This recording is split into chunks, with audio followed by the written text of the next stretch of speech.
প্রায় 4 লক্ষ। কয়লা? ওই যে বড় হুজুর আইছিল ফেরাউনের কাছে, মনে আছে? আর ফেরাউনের কাছে আসতেছে যখন, এখন বলতেছে আচ্ছা তুমি কি ডাকো?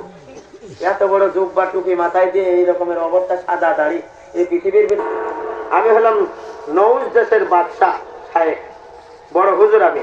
কয় কানে কানে কও। কয় আমি হলাম ইবলিস। হলো কি? ইবলিস।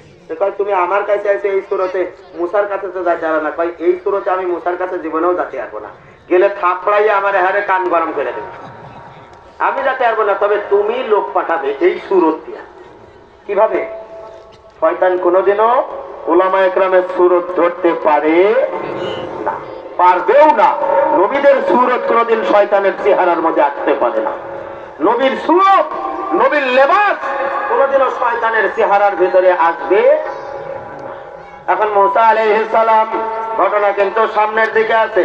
মুসা আলাইহিস সালাম ওই কাফেলার ভিতরে যাবে, 1 লক্ষ মানুষ ওই জায়গায়, 1 লক্ষ মানুষের কাছে। আর এই যে দাওয়াত দিয়া বানাইছে আর 1 লাখ, কয় লাখ হয়েছে?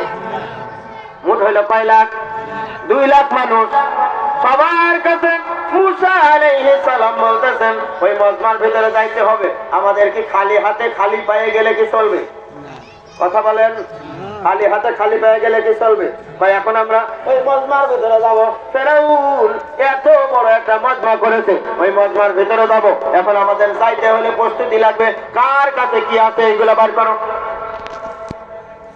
দেও আমাদের। এবার এক জায়গায় করে, এক জায়গায় করে এইটা বহন করে এই খরচটা আমরা বহন করব। কথা বুঝাইতে পারছি তো? এইবার কোন জায়গায় চলে আসছে, কোন জায়গার থেকে। তবে ঘটনাটা মনে রাখেন, এরা ভাই পুরুলিয়া গোরস্থানের মধ্যে হাজার হাজার মানুষ শোয়া। আপনি আর কয়জন আর দেখলেন? আপনি কয়জন আর দেখেছেন? কেউ কি করতে পারবেন যে আমি